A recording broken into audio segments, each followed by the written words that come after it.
আসেননি, কিন্তু তা সত্ত্বেও আমি এসেছি। তার কারণ আমি মনে করি আপনাদের কাছে আসা মানে এটা নিজেকে ছোট করা নয়, এটা নিজেকে বড় করা। তাই আপনাদের আমার আবেদন করবো, আপনারা বসুন, আলোচনা করুন, পরে সিদ্ধান্ত নিন। আমার আপনাদের জন্য করে দিলাম, বাদ বাকিটা যদি আমার উপর ছেড়ে দেয় আপনারা জাস্টিস পাবেন, আপনারা ইনজাস্টিস হবে না, এটুকু আমি বলতে পারি। অনেক ধন্যবাদ, নমস্কার, এবং আপনাদের সকলকে অনেক অনেক ধন্যবাদ জানাই।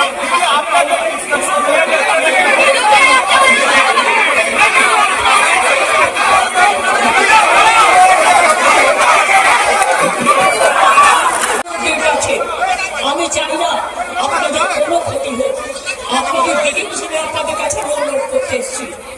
আমি মুখ্যমন্ত্রী নই, মুখ্যমন্ত্রী হিসেবে বলতে আসিনি, আমি আপনাদের দিদি হিসেবে বলতে এসেছি, যাতে আপনারা না ভাবেন হ্যাঁ আপনি চলে আছেন। আমি আপনার পক্ষেও বিলম্ব করি, কিন্তু আপনাদের কাছে এসেছি যদি বলেন as a chief minister, as a elder sister, এবং আপনাদের আন্দোলনের সমব্যথী এবং সমসাথী, তাহলে আপনাদের অনুরোধ করব।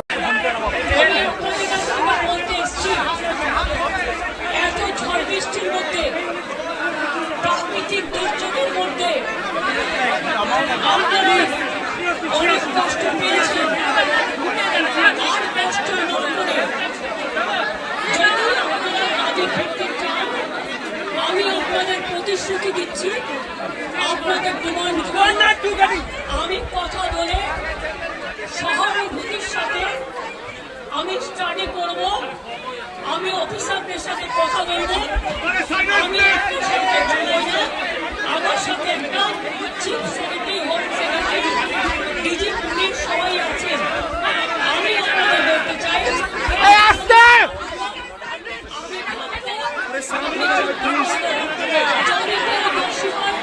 তিনি নিশ্চয়ই শাস্তি পাবেন।